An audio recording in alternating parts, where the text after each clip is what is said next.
ਦਰਸ਼ਕੋ break ਤੋਂ ਬਾਅਦ ਤੁਹਾਡਾ ਸਭ ਦਾ ਨਿੱਘਾ ਸਵਾਗਤ ਹੈ। ਅੱਜ ਦੇ ਐਮ ਇਸ਼ੂਜ਼ ਤੋਂ ਬਾਅਦ ਹੁਣ ਆਪਾਂ ਗੱਲਬਾਤ ਕਰਨ ਜਾ ਰਹੇ ਹਾਂ ਰੂਹ ਦੀ ਖੁਰਾਕ ਗੁਰਬਾਣੀ ਵਿਚਾਰਾਂ ਦੀਆਂ। ਸੋ ਅਸੀਂ ਚਾਹਾਂਗੇ ਕਿ ਤੁਸੀਂ ਸਾਡੇ ਨਾਲ ਇਸੇ ਤਰ੍ਹਾਂ ਬਨੇ ਰਹਿਣਾ। ਦੇਖਣ ਸੁਣ ਲਈ ਤੁਹਾਡਾ ਸਭ ਦਾ ਬਹੁਤ ਬਹੁਤ ਸ਼ੁਕਰੀਆ ਜੀ। ਰਾਜ ਸਾਹਿਬ ਕੀ ਕਹਿਣਾ ਚਾਹੋਗੇ? ਦੇਖੋ, ਅਸੀਂ ਪੰਜਵੇਂ ਪਾਤਸ਼ਾਹ ਦਾ ਮਾਰੂ ਰਾਗ ਦੇ ਵਿੱਚ ਸ਼ਬਦ ਵਿਚਾਰ ਅਧੀਨ ਲਿਆਂਦਾ ਸੀ ਪਿਛਲੇ 2 ਦਿਨਾਂ ਤੋਂ। ਰਮਜ਼ਾਨ ਦਾ ਮੁਬਾਰਕ ਮਹੀਨਾ ਹੈ, ਸੋ ਸਾਡੀ ਕੋਸ਼ਿਸ਼ ਹੈ ਕਿ ਵੱਧ ਤੋਂ ਵੱਧ ਆਪਣੇ ਮੁਸਲਮਾਨ ਭਰਾਵਾਂ ਭੈਣਾਂ ਦੇ ਨਾਲ ਜਿਹੜੀ ਸਾਡੀ ਸਾਂਝਾਂ ਦੀ ਗੱਲ ਹੈ ਔਰ ਗੁਰੂ ਸਾਹਿਬਾਨ ਦਾ ਇਸਲਾਮਿਕ ਫੇਥ, ਉਹਨਾਂ ਦੀਆਂ ਪਰੰਪਰਾਵਾਂ ਔਰ ਉਹਨਾਂ ਦੀਆਂ ਪ੍ਰੈਕਟਿਸਿਸ ਦੇ ਨਾਲ ਜੁੜਿਆ ਹੋਇਆ ਜਿਹੜਾ ਪਾਰਟ ਹੈ, ਉਸ ਨੂੰ ਨੇਕੀ ਦੇ ਲਈ ਜ਼ਿੰਦਗੀ ਦੇ ਵਿੱਚ ਪ੍ਰੈਕਟੀਕਲ ਲਾਈਫ, ਇਮਾਨਦਾਰ ਜ਼ਿੰਦਗੀ ਜੀਣ ਦੇ ਲਈ ਕਿਵੇਂ ਉਹਨਾਂ ਦਾ ਆਧਾਰ ਬਣਾਇਆ ਜਾਏ, ਨਾ ਕਿ ਮਹਿਜ਼ ਇੱਕ ਰਸਮਾਂ ਰਹਿ ਜਾਣ। ਔਰ ਇਹ ਇਕੱਲਾ ਮੁਸਲਮਾਨ ਭਰਾਵਾਂ ਭੈਣਾਂ ਨੂੰ ਐਡਰੈਸ ਨਹੀਂ ਹੈ, ਕਿਉਂਕਿ ਜ਼ਾਹਰ ਹੈ ਗੁਰੂ ਗ੍ਰੰਥ ਸਾਹਿਬ ਦਾ ਹਿੱਸਾ ਹੈ। ਔਰ ਜਦੋਂ ਅਸੀਂ ਆਪਣੇ ਫੇਥ ਵੱਲ ਵੀ ਦੇਖਦੇ ਹਾਂ ਤੇ ਇਹ ਸਾਡੇ ਲਈ ਵੀ ਸਬਕ ਹੈ ਕਿ ਅਲਟੀਮੇਟਲੀ ਧਰਮ ਤੁਹਾਨੂੰ ਰਾਹ ਦੱਸਦਾ ਹੈ, ਤੁਹਾਡੇ ਪੈਗੰਬਰ, ਤੁਹਾਡੇ ਗੁਰੂ ਤੁਹਾਨੂੰ ਗਾਈਡਲਾਈਨ ਦਿੰਦੇ ਨੇ, ਤੁਹਾਨੂੰ ਆਪਣੀ ਜਿਹੜਾ ਉਹ ਰਿਫਿਊਜ ਵਿੱਚ ਲੈਂਦੇ ਨੇ, ਲੇਕਿਨ ਜ਼ਿੰਦਗੀ ਤੁਸੀਂ ਜੀਣੀ। ਤੇ ਜੇ ਤੁਸੀਂ ਸਿਰਫ ਉਹਨਾਂ ਦਾ ਲੇਬਲ ਲਾ ਕੇ ਔਰ ਬਾਕੀ ਤੁਸੀਂ ਕਰਤੂਤਾਂ ਉਹੀ ਕਰੋ ਜਿਹੜੀਆਂ ਕਿ ਬਿਲਕੁਲ ਨਾ ਤੁਹਾਡੇ ਪੀਰ ਪੈਗੰਬਰ ਰੱਬ ਨੂੰ ਕਬੂਲ ਨੇ ਔਰ ਨਾ ਹੀ ਤੁਹਾਡੀ ਜ਼ਿੰਦਗੀ ਦੇ ਵਿੱਚੋਂ ਫਿਰ ਕੋਈ ਖੂਬਸੂਰਤੀ ਭਰ ਸਕਦੀਆਂ ਨੇ, ਨਾ ਤੁਹਾਡੀ ਰੂਹ ਖੂਬਸੂਰਤ ਹੋਏਗੀ, ਨਾ ਤੁਹਾਡਾ ਵਜੂਦ ਖੂਬਸੂਰਤ ਹੋਏਗਾ। ਇਸ ਲਈ ਤੁਸੀਂ ਆਲੇ ਦੁਆਲੇ ਆਸਾਨੀਆਂ ਨਹੀਂ ਵੰਡ ਰਹੇ ਹੋਵੋਗੇ, ਆਲੇ ਦੁਆਲੇ ਤੁਸੀਂ ਕਿਸੇ ਦਾ ਭਲਾ ਨਹੀਂ ਕਰ ਰਹੇ ਹੋਵੋਗੇ। ਤੁਸੀਂ ਇੱਕ ਭੇਖੀ ਬਣ ਕੇ, ਦੰਬੀ ਬਣ ਕੇ, ਪਖੰਡੀ ਬਣ ਕੇ, ਹਿਪੋਕਰਾਈਟ ਬਣ ਕੇ ਜਿਹੜਾ ਉਹ ਆਪਣੇ ਧਰਮ ਨੂੰ, ਆਪਣੇ ਮਜ਼ਹਬ ਨੂੰ ਵੀ ਜਿਹੜਾ ਕਲੰਕਿਤ ਕਰ ਰਹੇ ਹੋਵੋਗੇ, ਉਸ ਦੇ ਉੱਤੇ ਵੀ ਤੁਸੀਂ ਧੱਬਾ ਲਾ ਰਹੇ ਹੋਵੋਗੇ। ਇਸ ਲਈ ਜਦੋਂ ਅਸੀਂ ਦਸਤਾਰ ਨਾਲ ਸਿੱਖੀ ਸਰੂਪ ਚ ਵਿਚਰਦੇ ਤੇ ਅਕਸਰ ਸਿਆਣੇ ਕਹਿਣਗੇ ਕਿ ਤੁਸੀਂ ਆਪਣੇ ਆਪ ਦੀ ਨੁਮਾਇੰਦਗੀ ਨਹੀਂ ਕਰਦੇ, ਤੁਸੀਂ 10 ਗੁਰੂ ਸਾਹਿਬਾਨ ਦੇ ਨੁਮਾਇੰਦੇ ਹੋ। ਤੁਹਾਡੇ ਸਿਰ ਤੇ ਦਸਤਾਰ ਹੈ, ਤੁਹਾਡਾ ਸਰੂਪ ਹੈ, ਤੁਸੀਂ ਸਾਬਤ ਸਰੂਪ ਹੋ। ਤੁਹਾਨੂੰ ਦੇਖ ਕੇ ਜਿਹਨੇ ਤੁਹਾਡਾ ਨਾਮ ਵੀ ਨਹੀਂ ਜਿਹੜਾ ਕੋਈ ਜਾਣਦਾ, ਉਹਨੂੰ ਇਹ ਪਤਾ ਵੀ ਤੁਸੀਂ ਸਿੱਖ ਹੋ। ਤੇ ਜੇ ਤੁਸੀਂ ਕੁਝ ਮਾੜਾ ਕਰੋਗੇ ਤਾਂ ਕਹਿਣਗੇ ਦੇਖੋ ਇਹ ਜਿਹੜਾ ਸਿੱਖ ਬਣਿਆ ਹੋਇਆ ਹੈ, ਆਪਣੇ ਆਪ ਨੂੰ ਕਹਾਉਂਦਾ, ਇਹ ਕੀ ਕਰ ਰਿਹਾ। ਔਰ ਤੁਸੀਂ ਕਲੰਕਿਤ ਕਰਦੇ ਹੋ ਇਤਿਹਾਸ ਨੂੰ। ਇਹੀ ਹਾਲ ਇਸਲਾਮ ਜਾਂ ਮੁਸਲਮਾਨ ਆਪਣੇ ਆਪ ਨੂੰ ਕਹਾਣ ਵਾਲੇ ਦਾ ਹੈ। ਔਰ ਗੁਰੂ ਅਰਜਨ ਸਾਹਿਬ ਦੇ ਜਿਹੜੇ 4 ਕਪਲੇਟ ਅੱਜ ਅਸੀਂ ਵਿਚਾਰ ਅਧੀਨ ਲਿਆਂਦੇ ਨੇ, ਮਾਰੂ ਰਾਗ ਵਿੱਚ ਸ਼ਬਦ ਹੈ, ਉਹਦੀ ਕੰਟੀਨਿਊਟੀ ਹੈ। ਔਰ ਅੱਜ ਵਾਲੇ ਚ ਵੀ 5 ਨਮਾਜ਼ਾਂ ਦਾ ਜ਼ਿਕਰ ਹੈ ਕਿ ਕਿਵੇਂ 5 ਨਮਾਜ਼ਾਂ ਸਾਡੇ ਲਈ ਕੀ ਸਬਕ ਦਿੰਦੀਆਂ ਨੇ। ਫਿਰ ਜਿਵੇਂ ਵਜ਼ੀਫਾ ਕਰਨਾ ਹੈ ਇਸਲਾਮ ਦੇ ਵਿੱਚ, ਜਿਹੜਾ ਇੱਕ ਕੰਟੀਨਿਊਸ ਰੀਡਿੰਗ ਹੈ ਜਾਂ ਜਿਹੜੀ ਖਾਸ ਮੌਕਿਆਂ ਤੇ ਖਾਸ ਬਰਕਤ ਦੇ ਲਈ ਹੈ। ਫਿਰ ਜਿਹੜਾ ਖਾਸ ਤੌਰ ਤੇ ਜਿਹੜੇ ਇਹਨਾਂ ਦੇ ਇੱਕ ਸੂਫੀਆਂ ਦਾ ਇੱਕ ਵਰਗ ਜਿਹੜਾ ਐਨੀਮਲ ਦਾ ਸਿੰਘ ਹੁੰਦਾ ਉਹਨੂੰ ਵਜਾਉਂਦੇ ਸੀ, ਉਸ ਨੂੰ ਜਿਹੜਾ ਬੁਰਗੂ ਕਹਿੰਦੇ ਨੇ। ਔਰ ਪਹਿਰਾਵਾ ਵੀ ਸਾਦਾ, ਹੱਥ ਦੇ ਵਿੱਚ ਮਾਲਾ ਵੀ। ਔਰ ਇਸ ਸਾਰੇ ਨੂੰ ਲੈ ਕੇ ਜਿਹੜਾ ਇਹ 4 ਕਪਲੇਟ ਨੇ। ਔਰ ਇਹ ਹੈ ਅਵਲ ਸਿਫਤ, ਦੂਜੀ ਸਾਬੂਰੀ, ਤੀਜਾ ਹਲੇਮੀ, ਚੌਥਾ ਖੈਰੀ, ਪੰਜਵੇਂ ਪੰਜੇ ਇਕਤ ਮੁਕਾਮੇ। ਇਹ 5 ਵਕਤ ਤੇਰੇ ਅਪਰਪਰਾ। 5 ਨਮਾਜ਼ਾਂ ਨੂੰ ਐਡਰੈਸ ਕਰਦਿਆਂ ਗੁਰੂ ਸਾਹਿਬ ਨੇ ਕਿਹਾ ਵੀ ਤੂੰ 5 ਨਮਾਜ਼ੀ ਹੈ, 5 ਵੇਲੇ ਦਾ ਨਮਾਜ਼ ਪੜ੍ਹਦਾ, ਪੱਕਾ ਨਮਾਜ਼ੀ ਹੈ। ਪਰ ਇਹ ਦੇਖ ਕਿ ਕੀ ਇਹਨਾਂ 5 ਨਮਾਜ਼ਾਂ ਚੋਂ ਜਿਹੜਾ ਮੈਸੇਜ ਹੈ ਉਹ ਤੇਰੀ ਜ਼ਿੰਦਗੀ ਚ ਆਇਆ। ਔਰ ਉਹ ਹੈ ਅਵਲ ਸਿਫਤ, ਕਿ ਪਹਿਲੀ ਨਮਾਜ਼ ਜਦੋਂ ਤੂੰ ਸਵੇਰ ਦੇ ਵੇਲੇ ਫਜਰ ਦੀ ਨਮਾਜ਼ ਹੈ ਉੱਠਦਾ, ਤੇ ਫਿਰ ਇਹ ਦੇਖ ਕਿ ਉਹ ਤਾਂ ਤੈਨੂੰ ਅੱਲਾ ਨਾਲ ਜੋੜਦੀ ਹੈ, ਕਿ ਇਹ ਤੇਰੀ ਜ਼ਿੰਦਗੀ ਦੇ ਵਿੱਚ ਸਿਰਫ ਤੇ ਸਿਰਫ ਅੱਲਾ ਦੀ, ਰੱਬ ਦੀ ਸਿਫਤ ਸਲਾਹ, ਉਸ ਦੀ ਬੰਦਗੀ, ਉਸ ਦੀ ਇਬਾਦਤ, ਇਹ ਤੇਰੇ ਜੀਵਨ ਦਾ ਆਧਾਰ ਹੋਣਾ ਚਾਹੀਦਾ ਹੈ। ਅਵਲ ਪਹਿਲੀ ਨਮਾਜ਼ ਜਿਹੜੀ ਹੈ ਉਹ ਤੈਨੂੰ ਇਹ ਸਬਕ ਦਿੰਦੀ ਹੈ। ਦੂਜੀ ਸਾਬੂਰੀ, ਜਦੋਂ ਤੂੰ ਦੂਸਰੀ ਨਮਾਜ਼ ਅਦਾ ਕਰਦਾ ਹੈ ਬਾਈ ਨੂਨ, ਤੇ ਸਬੂਰੀ ਕਹਿੰਦੇ ਨੇ ਸਬਰ ਨੂੰ, ਪੇਸ਼ੈਂਸ, ਕਿ ਹਰ ਚੀਜ਼ ਤੁਹਾਡੀ ਕੀ ਸਬਰ ਤੇਰੇ ਸੁਭਾਅ ਦਾ ਹੁਣ ਹਿੱਸਾ ਬਣ ਗਿਆ। ਤੂੰ ਬੇਸ਼ੱਕ ਨਮਾਜ਼ਾਂ ਦੂਸਰੀ ਨਮਾਜ਼ ਵੀ ਅਦਾ ਕੀਤੀ, ਪਰ ਕੀ ਤੇਰੇ 'ਚ ਉਹ ਪੇਸ਼ੈਂਸ ਹੈ, ਸਬਰ ਹੈ, ਸਿਦਕ ਹੈ। ਤੀਜਾ ਹਲੀਮੀ। ਹੁਣ ਜਦੋਂ ਤੀਸਰੀ ਨਮਾਜ਼ ਤੱਕ ਪਹੁੰਚਦੇ ਨੇ ਤੇ ਗੁਰੂ ਸਾਹਿਬ ਯਾਦ ਕਰਵਾਉਂਦੇ ਨੇ ਕਿ ਇਹ ਨਮਾਜ਼ ਹਲੀਮੀ ਸਿਖਾਉਂਦੀ ਹੈ ਕਿ ਤੇਰੇ ਅੰਦਰ ਹਿਊਮਿਲਿਟੀ, ਜਿਸ ਨੂੰ ਅਸੀਂ ਕਹਿੰਦੇ ਅਨਾ ਦਾ ਨਾ ਹੋਣਾ, ਬਹੁਤ ਮਿਠਾਸ ਔਰ ਨਿਮਰਤਾ ਜਿਹੜਾ ਹੈ ਉਹ ਕੀ ਤੀਜੀ ਨਮਾਜ਼ ਚੋਂ ਤੂੰ ਇਹ ਸਬਕ ਲਿਆ ਕਿ ਤੇਰੀ ਜ਼ਿੰਦਗੀ 'ਚ ਹਲੀਮੀ ਹੋਏ। ਚੌਥਾ ਖੈਰੀ, ਖੈਰ, ਸਭ ਦਾ ਭਲਾ ਮੰਗਣਾ, ਕਿਸੇ ਦਾ ਬੁਰਾ ਨਾ ਚਿਤਵਣਾ। ਕੀ ਤੂੰ ਸਭ ਦੀ ਖੈਰ ਮੰਗਦੇ? ਤੂੰ ਸਭ ਦੀ ਖੈਰ ਦਾ ਪਾਤਰ ਜਿਹੜਾ ਬਣਿਆ, ਇਸ ਲੈਵਲ ਤੱਕ ਪਹੁੰਚੇ ਹੈ ਕਿ ਤੇਰੇ ਮਨ 'ਚ ਕਿਸੇ ਦੇ ਲਈ ਵੀ ਕੋਈ ਬੁਰਾ ਖਿਆਲ ਨਾ ਹੋਏ। ਪੰਜਵੇਂ ਪੰਜੇ ਇਕਤ ਮੁਕਾਮ ਹੈ, ਇਹ 5 ਵਕਤ ਤੇਰੇ ਅਪਰਪਰਾ, ਕਿ ਜੇ ਉਹ ਜਿਹੜਾ ਵਾਹਿਗੁਰੂ ਜਿਸ ਦਾ ਕੋਈ ਐਂਡ ਨਹੀਂ ਹੈ, ਜਿਸ ਨੂੰ ਕੋਈ ਮਿਣ ਨਹੀਂ ਸਕਦਾ, ਤੋਲ ਨਹੀਂ ਸਕਦਾ, ਉਸ ਤੱਕ ਤੂੰ ਪਹੁੰਚਣਾ ਇਹਨਾਂ 5 ਨਮਾਜ਼ਾਂ ਰਾਹੀਂ। ਤੇ 5ਵੀਂ ਨਮਾਜ਼ ਤੈਨੂੰ ਇਹ ਸਿਖਾਉਂਦੀ ਹੈ ਕਿ ਤੂੰ 5 ਵਿਕਾਰਾਂ ਦੇ ਉੱਤੇ ਕਾਬੂ ਕਰ। ਔਰ ਜਿਹੜੇ ਗੁਰਬਾਣੀ ਮੁਤਾਬਕ 5 ਵਿਕਾਰ ਨੇ ਜਾਂ ਔਗਣ ਨੇ, ਜਾਂ ਜਿਹਨੂੰ ਅਸੀਂ ਸਿਨ ਕਹਿ ਸਕਦੇ ਹਾਂ ਕ੍ਰਿਸਚੀਅਨਿਟੀ ਦੀ ਜ਼ਬਾਨ, ਉਹ ਨੇ ਕਾਮ, ਕ੍ਰੋਧ, ਲੋਭ, ਮੋਹ, ਹੰਕਾਰ। ਕਾਮ ਲਸਟ ਹੈ, ਕ੍ਰੋਧ ਐਂਗਰ ਹੈ, ਲੋਭ ਗਰੀਡ ਹੈ, ਮੋਹ ਅਟੈਚਮੈਂਟ ਹੈ ਦੁਨੀਆਦਾਰੀ, ਔਰ ਜਿਹੜਾ ਲਾਸਟ ਹੰਕਾਰ ਹੈ, ਆਂਗ ਹੈ, ਇਹ ਈਗੋ ਹੈ, ਅਨਾ ਹੈ। ਕਿ ਜੇ ਤੂੰ 5ਵੀਂ ਨਮਾਜ਼ ਤੈਨੂੰ ਇਹ ਸਿਖਾਉਂਦੀ ਹੈ, ਜੇ ਇਹ 5 ਗੁਣ ਤੂੰ 5 ਨਮਾਜ਼ਾਂ ਚੋਂ ਲੈ ਨੇ, ਫਿਰ ਤੂੰ ਰੱਬ ਦੇ ਦਰ ਤੇ ਕਬੂਲ ਹੈ। ਤੇ ਅਗਲਾ ਕਪਲੇਟ ਹੈ ਕਿ ਸਗਲੀ ਜਾਨ ਕਰੋ ਮੌਦੀਫਾ, ਬਦ ਅਮਲ ਛੋੜ ਕਰੋ ਹੱਥ ਕੂਜਾ, ਖੁਦਾਏ ਏਕ ਬੁਝ ਦੇਵੋ ਬਾਂਗਾ, ਗੁਰਗੂ ਬਰਖੁਰਦਾਰ ਖਰ। ਹੁਣ ਜਿਵੇਂ ਮੈਂ ਕਿਹਾ ਕਿ ਮੌਦੀਫਾ, ਗੁਰੂ ਸਾਹਿਬ ਨੇ ਕਿਹਾ ਇਹਨੂੰ ਵਜ਼ੀਫਾ ਕਰਨਾ ਕਹਿੰਦੇ ਨੇ। ਖਾਸ ਕਿਸਮ ਦੀ ਆਇਤ ਨੂੰ ਪੜ੍ਹਨਾ, ਦੁਹਰਾਣਾ, ਕੰਟੀਨਿਊਸਲੀ ਉਹਨੂੰ ਪੜ੍ਹਨਾ। ਉਹਨਾਂ ਨੇ ਕਿਹਾ ਕਿ ਇਸ ਆਪਣੇ ਸਾਰੇ ਵਜੂਦ ਨੂੰ ਹੀ, ਬਜਾਏ ਕਿ ਕਿਸੇ ਇੱਕ ਗੱਲ ਦੇ ਉੱਤੇ ਫੋਕਸਡ ਤੂੰ ਵਜ਼ੀਫਾ ਕਰ ਰਿਹਾ ਹੋਏ, ਆਪਣੀ ਸਾਰੀ ਹੋਂਦ ਨੂੰ ਵਜ਼ੀਫਾ ਬਣਾ।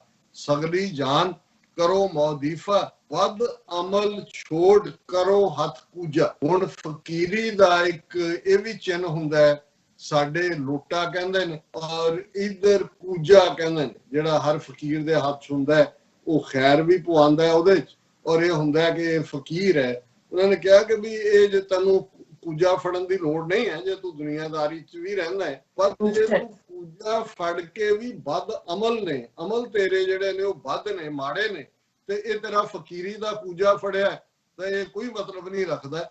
ਵੱਧ ਅਮਲ ਛੋੜ, ਮਾੜੇ ਅਮਲ ਛੱਡ ਦੇ, ਸਮਝ ਇਹੀ ਤੇਰੇ ਹੱਥ ਫੜਿਆ ਹੋਇਆ ਕੂਜਾ ਹੈ। ਖੁਦਾਏ ਏਕ ਬੁਝ ਦੇਵੋ ਬਾਂਗਾ। ਹੁਣ ਬਾਂਗ ਅਰਬੀ ਦਾ ਲਫ਼ਜ਼ ਹੈ, ਜਿਹੜਾ ਕਿ ਇਹ ਯਾਦ ਦਹਾਨੀ ਹੁੰਦਾ ਹੈ ਕਿ ਅੱਲਾ ਦੀ ਬੰਦਗੀ ਦਾ ਵਕਤ ਹੈ, ਨਮਾਜ਼ ਦਾ ਵਕਤ ਹੈ, ਮਸਜਿਦ 'ਚ ਆਓ। ਸੋ ਗੁਰੂ ਸਾਹਿਬ ਨੇ ਫਰਮਾਇਆ ਕਿ ਇਹ ਬਾਂਗ ਜਿਹੜੀ ਹੈ, ਇਹ ਤਾਂ ਇਸ ਗੱਲ ਦੀ ਸੂਚਕ ਹੈ ਕਿ ਤੈਨੂੰ ਇੱਕ ਰੱਬ ਦੇ ਉੱਤੇ ਯਕੀਨ ਹੈ, ਉਸ ਦੇ ਉੱਤੇ ਤੇਰਾ ਵਿਸ਼ਵਾਸ ਵੱਜ ਗਿਆ ਹੈ। ਖੁਦਾਏ ਏਕ ਬੁਝ ਦੇਵੋ ਬਾਂਗਾ, ਕਿ ਬਾਂਗ ਦੇਣ ਦਾ ਤੈਨੂੰ ਤਾਂ ਹੀ ਹੱਕ ਹੈ ਕਿ ਪਹਿਲਾਂ ਤੂੰ ਉਸ ਇੱਕ ਰੱਬ ਦੇ ਉੱਤੇ ਤੇਰਾ ਯਕੀਨ ਵੱਜੇ। ਬੁਰਗੂ ਵਰਖੁਰਦਾਰ ਖਰਾ। ਹੁਣ ਬੁਰਗੂ ਜਿਵੇਂ ਮੈਂ ਕਿਹਾ ਕਿ ਜਿਹੜੇ ਕੁਝ ਫਕੀਰ ਜਿਹਨੂੰ ਸਾਡੇ ਜੋਗੀਆਂ ਦੇ ਵਿੱਚ ਸਿੰਘੀ ਕਹਿੰਦੇ ਨੇ। ਹੁਣ ਸਿੰਘੀ ਸਾਜ਼ ਹੈ, ਸਾਜ਼ ਇਸ ਲਈ ਹੈ ਕਿ ਜਿਹੜਾ ਹੌਲੋ ਹੁੰਦਾ ਹੈ ਜਾਨਵਰ ਦਾ ਸਿੰਘ, ਉਹਦੇ 'ਚ ਆਵਾਜ਼ ਮਾਰੋਗੇ ਤਾਂ ਇੱਕ ਖਾਸ ਤਰ੍ਹਾਂ ਦੀ ਵੌਇਸ ਕ੍ਰੀਏਟ ਹੁੰਦੀ ਹੈ। ਤੇ ਇਸ ਨੂੰ ਜਿਹੜੇ ਨੇ ਸੂਫੀ ਫਕੀਰ ਵੀ ਜਿਹੜੇ ਨੇ ਬੁਰਗੂ ਕਹਿੰਦੇ ਨੇ। ਸੋ ਗੁਰੂ ਸਾਹਿਬ ਨੇ ਕਿਹਾ ਕਿ ਵੀ ਇਹ ਜਿਹੜਾ ਤੂੰ ਜੇ ਬਰਖੁਰਦਾਰ ਬਣ ਜਾਏ, ਚੰਗਾ ਇਨਸਾਨ ਬਣ ਜਾਏ, ਖਰਾ ਬਣ ਜਾਏ, ਤੇ ਇਹ ਤੇਰਾ ਬੁਰਗੂ ਹੈ। ਤੈਨੂੰ ਫਿਰ ਸਿੰਘ ਚੁੱਕਣ ਦੀ ਲੋੜ ਨਹੀਂ ਹੈ ਕਿ ਸਿੰਘ ਦੇ ਵਿੱਚ ਤੂੰ ਜਿਹੜੀ ਹੈ, ਜਿਵੇਂ ਹਿੰਦੂ ਸੰਖ ਵਜਾਉਂਦੇ ਨੇ, ਤੇ ਇਧਰ ਬੁਰਖੂ ਹੈ, ਇਹ ਤੇਰਾ ਬੁਰਗੂ ਜਿਹੜਾ ਹੈ ਉਹ ਚੰਗਾ ਬਣਨਾ। ਹੱਕ ਹਲਾਲ ਬਖੋਰੋ ਖਾਨ, ਬਖੋਰੋ ਖਾਣ, ਜਿਹੜਾ ਤੂੰ ਖਾਣਾ ਖਾਂਦਾ ਹੈ ਇਹ ਤੇਰਾ ਹੱਕ ਹਲਾਲ ਦਾ ਹੋਣਾ ਚਾਹੀਦਾ, ਜਿਹਨੂੰ ਰਿਜ਼ਕੇ ਹਲਾਲ ਕਹਿੰਦੇ ਨੇ। ਦਿਲ ਦਰਿਆਓ ਧੋਵੋ ਮੈਲਾਨ, ਕਿ ਜਿਹੜੀ ਤੇਰੀ ਦਿਲ ਦੇ ਅੰਦਰ ਮੈਲ ਜੰਮੀ ਹੋਈ ਹੈ, ਅੰਦਰ ਵਿਕਾਰਾਂ ਦੀ, ਇੰਪਿਉਰਿਟੀਜ਼ ਦੀ ਮੈਲ ਹੈ, ਇਹ ਤੇਰਾ ਦਿਲ ਦਰਿਆ ਹੋਏ ਜਿਹਦੇ ਚ ਅੱਲਾ ਦਾ, ਰੱਬ ਦਾ ਨਾਂ ਹੋਏ, ਕਿਉਂ ਨਾ ਸਾਰੇ, ਜਿਵੇਂ ਦਰਿਆ ਸਾਰੀ ਮੈਲ ਨੂੰ ਧੋ ਕੇ ਲੈ ਜਾਂਦਾ ਹੈ, ਸਾਰੀ ਸਭ ਨੂੰ ਜਿਹੜਾ ਉਹ ਹੂੰਝ ਲੈਂਦਾ, ਪਾਣੀ ਜਿਹੜਾ ਖਿੱਚ ਕੇ ਲੈ ਜਾਂਦਾ ਹੈ, ਇਵੇਂ ਤੇਰਾ ਦਿਲ ਦਰਿਆ ਵਰਗਾ ਹੋਏ, ਤਾਂ ਕਿ ਧੋਵੋ ਮੈਲ ਆਣਾ, ਤੇਰੀ ਸਾਵਰੀ ਮੈਲ ਉਹ ਧੁੱਪ ਜਾਏ। ਪੀਰ ਪਛਾਣੇ ਪਿਸ਼ਤੀ ਸੋਈ, ਅਜ਼ਰਾਇਲ ਨਾ ਦੋਜ ਠਰਾ। ਹੁਣ ਕਿ ਭਾਈ ਤੂੰ ਨਬੀ ਦਾ ਕਲਮਾ ਪੜਿਆ ਹੋਇਆ, ਪਰ ਤੇਰੇ ਲਈ ਬਹਿਸ਼ਤ ਦਾ ਦਰਵਾਜ਼ਾ ਤਾਂ ਹੀ ਖੁੱਲੇਗਾ ਜੇ ਤੂੰ ਸੱਚਮੁੱਚ, ਤੇਰੀ ਗਵਾਹੀ ਨਬੀ ਦੇਣਗੇ ਤੇ ਉਹ ਤਾਂ ਹੀ ਦੇਣਗੇ, ਪੀਰ ਪਛਾਣੇ ਪਿਸ਼ਤੀ ਸੋਈ, ਕਿ ਜੇ ਉਹ ਤੇਰੀ ਪਛਾਣ ਕਰਨਗੇ ਕਿ ਤੂੰ ਵਾਕਈ ਸੱਚਾ ਮੁਸਲਮਾਨ ਹੈ, ਫੇਰ ਹੀ ਤੂੰ ਬਹਿਸ਼ਤ ਦਾ ਹੱਕਦਾਰ ਹੋਏਗਾ। ਅਜ਼ਰਾਇਲ ਨਾ ਦੋਜ ਠਰਾ, ਤੇ ਜੇ ਇਵੇਂ ਹੋ ਗਿਆ ਤੇ ਫਿਰ ਮੌਤ ਦਾ ਦੇਵਤਾ ਅਜ਼ਰਾਇਲ ਤੈਨੂੰ ਦੋਜ ਹੈ, ਦੋਜ਼ਖ ਕੇ ਠਰਾ ਹੈ, ਪੁਸ਼ ਕਰਨਾ ਹੈ, ਕਿ ਤੈਨੂੰ ਫਿਰ ਅਜ਼ਰਾਇਲ ਜਿਹੜਾ ਮੌਤ ਦਾ ਫਰਿਸ਼ਤਾ ਹੈ ਉਹ ਦੋਜ਼ਖ ਦੇ ਵਿੱਚ ਧੱਕਾ ਨਹੀਂ ਦੇਗਾ। ਕਾਇਆ ਕਿਰਦਾਰ ਔਰਤ ਯਕੀਨਾ, ਰੰਗ ਤਮਾਸ਼ੇ ਮਾਣ ਹਕੀਨਾ, ਨਾਪਾਕ ਪਾਕ ਕਰ ਹਦੂਰ ਹਦੀਸਾ, ਸਾਬਤ ਸੂਰਤ ਦਸਤਾਰ ਸਿਰਾ। ਕਾਇਆ ਕਿਰਦਾਰ ਔਰਤ ਯਕੀਨਾ, ਹੁਣ ਜ਼ਾਹਰ ਹੈ ਕਿ ਜਦੋਂ ਛੇਵੇਂ ਪਾਤਸ਼ਾਹ ਨੂੰ ਵੀ ਜਦੋਂ ਇਹ ਦੌਲੇ ਗੁਜਰਾਤ ਦੇ ਵਿੱਚ ਜਿਹੜਾ ਦੌਲੇ ਸ਼ਾਹ ਹੈ ਉਹ ਮਿਲਦਾ ਹੈ, ਔਰ ਉਹ ਪੁੱਛਦਾ ਹੈ ਕਿ ਭਾਈ ਤੁਹਾਡੀ ਫਿਲਾਸਫੀ ਕੀ ਹੈ, ਔਰ ਤੁਸੀਂ ਤਾਂ ਪਰਿਵਾਰ ਵਾਲੇ ਹੋ, ਇਹ ਸਾਰੇ ਘੋੜੇ ਦੂਜੇ ਠਾਠ ਬਾਠ। ਤੇ ਗੁਰੂ ਸਾਹਿਬ ਦਾ ਜਵਾਬ ਸੀ, ਔਰ ਇਹੀ ਡਾਇਲੌਗ ਈਵਨ ਸਮਰੱਥ ਰਾਮਦਾਸ ਦੇ ਨਾਲ ਵੀ ਹੁੰਦਾ ਹੈ, ਜਿਹੜਾ ਸ਼ਿਵਾਜੀ ਦਾ ਗੁਰੂ ਸੀ, ਉਹਦੀ ਮਾਂ ਦਾ ਜੀਜਾ ਬਾਈ ਦਾ।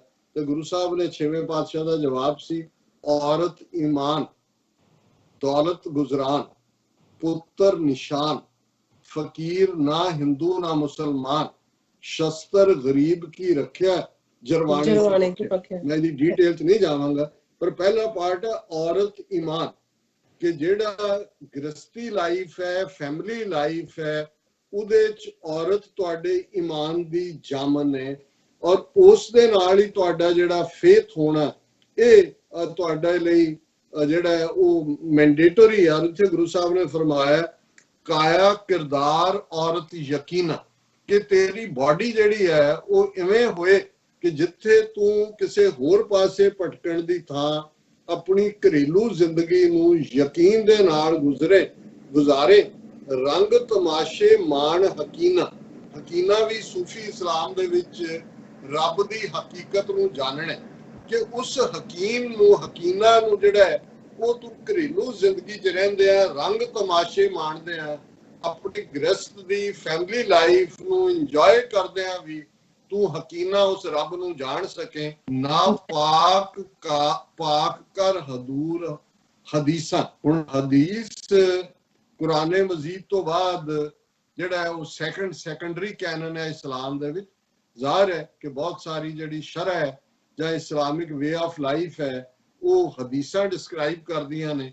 ਸੋ ਗੁਰੂ ਸਾਹਿਬ ਨੇ ਫਰਮਾਇਆ ਕਿ ਭਾਈ ਤੂੰ ਜੇ ਹਦੂਰ ਦੀ ਹਦੀਸ ਦੇ ਮੁਤਾਬਕ ਆਪਣੇ ਨਾਪਾਕਪਨ ਨੂੰ ਪਾਕ ਕਰਨਾ ਚਾਹੁੰਦਾ ਤੇ ਉੱਪਰ ਦਸੀਆਂ ਸਾਰੀਆਂ ਗੱਲਾਂ ਦੇ ਉੱਤੇ ਪਹਿਰਾ ਦੇ, ਤੇ ਜੇ ਤੂੰ ਸੱਚਮੁੱਚ ਫਿਰ ਇਸ ਸਾਰੇ ਦੇ ਉੱਤੇ ਖਲੋਏਗਾ ਤੇ ਫਿਰ ਅਖੀਰਲੀ ਤੁਕ ਜਿਹਨੂੰ ਅਸੀਂ ਬਹੁਤ ਵਾਰ ਜਦੋਂ ਸਿੱਖੀ ਸਰੂਪ, ਸਾਬਤ ਸੂਰਤ ਜਾਂ ਦਸਤਾਰ ਦੀ ਅਹਿਮੀਅਤ ਦੇ ਲਈ ਕੇਸ ਵੀ ਦੁਨੀਆ ਭਰ ਚ ਲੜਦੇ ਹੈ, ਤੇ ਗੁਰੂ ਗ੍ਰੰਥ ਸਾਹਿਬ ਦੀ ਬਾਣੀ ਦੇ ਇਸ ਸ਼ਬਦ ਨੂੰ ਕੋਟ ਕਰਦੇ ਹੈ, ਸਾਬਤ ਸੂਰਤ ਦਸਤਾਰ ਸਿਰਾ, ਕਿ ਤੇਰੀ ਸੂਰਤ ਫਿਰ ਸਾਬਤ ਹੋਣੀ ਚਾਹੀਦੀ ਹੈ, ਸਿਰ ਤੇ ਦਸਤਾਰ ਸਜਣੀ ਚਾਹੀਦੀ ਹੈ।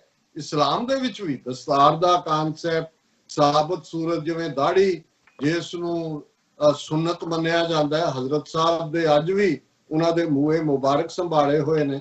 ਸੋ ਜਿਹੜੀ ਦਸਤਾਰ ਹੈ ਇਹ ਆਨਰ ਵੀ ਹੈ, ਔਰ ਇਹੀ ਗੱਲ ਗੁਰੂ ਸਾਹਿਬ ਨੇ ਯਾਦ ਦਹਾਨੀ ਕਰਵਾਈ ਕਿ ਰੱਬ ਦੀ ਦਰਗਾਹ ਦੇ ਵਿੱਚ ਇਹੀ ਕਾਰਨ ਹੈ ਕਿ ਜਿਹੜੇ ਅੱਜ ਬੇਸ਼ੱਕ ਸ਼ੇਵਨ ਹੋਣ ਦਾ ਰਿਵਾਜ ਆ ਗਿਆ ਸਾਰੇ ਪਾਸੇ, ਮੁਸਲਮਾਨ ਭਰਾ ਵੀ ਉਹਦੇ ਚ ਨੇ, ਲੇਕਿਨ ਅੱਜ ਵੀ ਜਦੋਂ ਨਮਾਜ਼ ਪੜ੍ਹੀ ਜਾਂਦੀ ਹੈ ਜਦੋਂ ਮਸੀਤੇ ਜਾਇਆ ਜਾਂਦਾ ਹੈ ਸਿਰ ਨੂੰ ਢੱਕਿਆ ਹੀ ਜਾਂਦਾ ਹੈ, ਭਾਵੇਂ ਉਹਦੇ ਲਈ ਟੋਪੀ ਦਾ ਇਸਤੇਮਾਲ ਹੁੰਦਾ ਹੈ। ਇਮਾਮ ਔਰ ਦੂਸਰੇ ਅੱਜ ਵੀ ਦਸਤਾਰ ਸਜਾਉਂਦੇ ਨੇ ਔਰ ਇਸ ਗੱਲ ਨੂੰ ਯਕੀਨੀ ਬਣਾਇਆ ਜਾਂਦਾ ਹੈ। ਔਰ ਈਵਨ ਮੈਂ ਦੇਖਦਾ ਕਿ ਜਦੋਂ ਜਿਹੜੀ ਹਜ਼ਰਤ ਮੁਹੰਮਦ ਸਾਹਿਬ ਦੇ ਆਨਰ ਦੇ ਵਿੱਚ ਨਾਤ ਪੜ੍ਹੀ ਜਾਂਦੀ ਹੈ ਤੇ ਜਿਹੜੀਆਂ ਬੀਬੀਆਂ ਬੇਸ਼ੱਕ ਉਹ ਜਿਹੜੀਆਂ ਨੇ ਟਾਕ ਸ਼ੋ ਹੋਸਟ ਹੋਣ ਜਾਂ ਖੁਦ ਗਾਣ ਵਾਲੀਆਂ ਨੇ ਤਾਂ ਸਿਰ ਢੱਕਿਆ ਹੀ ਹੁੰਦਾ ਹੈ ਹਿਜਾਬ ਨਾਲ, ਉਹ ਵੀ ਸਿਰ ਢੱਕ ਲੈਂਦੀਆਂ। ਸੋ ਜ਼ਾਹਿਰ ਹੈ ਕਿ ਇਹ ਗੱਲ ਦੀ ਯਾਦ ਦਹਾਨੀ ਹੈ ਕਿ ਸਾਬਤ ਸੂਰਤ ਦਸਤਾਰ ਸਿਰ ਨੂੰ ਢੱਕਣਾ ਇਹ ਆਨਰ ਹੈ, ਕਿਉਂਕਿ ਰੱਬ ਵੀ ਤੁਹਾਡਾ ਜਿਹੜਾ ਤੁਹਾਨੂੰ ਆਨਰ ਜਦੋਂ ਦਿੰਦਾ ਹੈ ਤੇ ਉਹ ਇਹੀ ਆਨਰ ਹੈ। ਔਰ ਇਹੀ ਕਾਰਨ ਹੈ ਕਿ ਜਦੋਂ ਈਵਨ ਜਦੋਂ ਪਿਤਾ ਚੜ੍ਹਾਈ ਕਰਦਾ ਹੈ ਤੇ ਅਜੇ ਵੀ ਸਾਡੇ ਕੁਝ ਜਿਹੜੇ ਵਰਗ ਨੇ ਉਹਨਾਂ ਦੇ ਵਿੱਚ ਰਿਵਾਜ ਹੈ ਕਿ ਜਿਹਦੇ ਵਿੱਚ ਬਾਪ ਦੀ ਮੌਤ ਤੋਂ ਬਾਅਦ ਜਦੋਂ ਉਹਦੀ ਅੰਤਮ ਅਰਦਾਸ ਹੁੰਦੀ ਹੈ ਤੇ ਉਹਨੂੰ ਜਿਹੜਾ ਸਭ ਤੋਂ ਵੱਡਾ ਬੇਟਾ ਹੁੰਦਾ ਹੈ ਉਸ ਨੂੰ ਦਸਤਾਰ ਦਿੱਤੀ ਜਾਂਦੀ ਹੈ ਕਿ ਇਹ ਜ਼ਿੰਮੇਵਾਰੀ ਵੀ ਹੈ, ਆਨਰ ਵੀ ਹੈ ਕਿ ਇਹ ਤੁਹਾਡੇ ਖਾਨਦਾਨ ਦੀ ਲੈਗੇਸੀ ਔਰ ਇੱਥੇ ਰੂਹਾਨੀਅਤ ਦੀ ਇਹ ਦਸਤਾਰ ਹੈ ਕਿ ਰੱਬ ਫਿਰ ਤੈਨੂੰ ਉਸ ਦਸਤਾਰ ਦੇ ਨਾਲ ਨਵਾਜੇਗਾ। ਰੱਬ ਦੇ ਦਰਬਾਰ 'ਚ ਤੂੰ ਆਨਰ ਦੇ ਨਾਲ ਜਾਏਗਾ, ਜਿਹਨੂੰ ਅਸੀਂ ਪੜ੍ਹਦੇ ਹਾਂ ਪਤ ਸੇਤੀ ਕਰ ਜਾਵੋ। ਸੋ ਇਹ ਅੱਜ ਦਾ ਵਿਚਾਰ ਹੈ ਜੀ। ਡਾਕਟਰ ਸਾਹਿਬ ਤੁਹਾਡਾ ਬਹੁਤ ਬਹੁਤ ਸ਼ੁਕਰੀਆ, ਤੁਸੀਂ ਅੱਜ ਦੇ ਐਮੀਸ਼ੂ ਤੇ ਅੱਜ ਦਾ ਵਿਚਾਰ ਸਾਡੇ ਦਰਸ਼ਕਾਂ ਨਾਲ ਸਾਂਝਾ ਕੀਤਾ। ਇਸ ਤਰ੍ਹਾਂ ਆਪਣੇ ਵਿਊਜ਼ ਕੋਲ ਨੇ ਇਜਾਜ਼ਤ। ਵਿਊਅਰਸ, ਸਾਡੇ ਪ੍ਰੋਗਰਾਮ ਦਾ ਸਮਾਂ ਇੱਥੇ ਸਮਾਪਤ ਹੁੰਦਾ। ਤੁਸੀਂ ਆਪਣਾ ਰਾਏ ਤੇ ਸੁਝਾਅ ਸਾਨੂੰ ਭੇਜਣਾ ਨਾ ਭੁੱਲਣਾ। ਸਾਡੇ ਇਸ ਪਤੇ ਤੇ sos@tv84.tv ਤੇ ਅਸੀਂ ਆਪਣਾ ਪ੍ਰੋਗਰਾਮ ਲੈ ਕੇ ਫਿਰ ਦੁਬਾਰਾ ਤੁਹਾਡੇ ਰੂਬਰੂ ਹੋਵਾਂਗੇ। ਤਦ ਤੱਕ ਲਈ ਮੈਨੂੰ ਤੇ ਆਪਣਾ ਸੁਣਾ ਗਿਆ ਤੋਂ ਦੇਖਦੇ ਰਹੋ TV84। ਬੁਲਾ ਦਿਓ ਫਤਿਹ। ਵਾਹਿਗੁਰੂ ਜੀ ਕਾ ਖਾਲਸਾ, ਵਾਹਿਗੁਰੂ ਜੀ ਕੀ ਫਤਿਹ।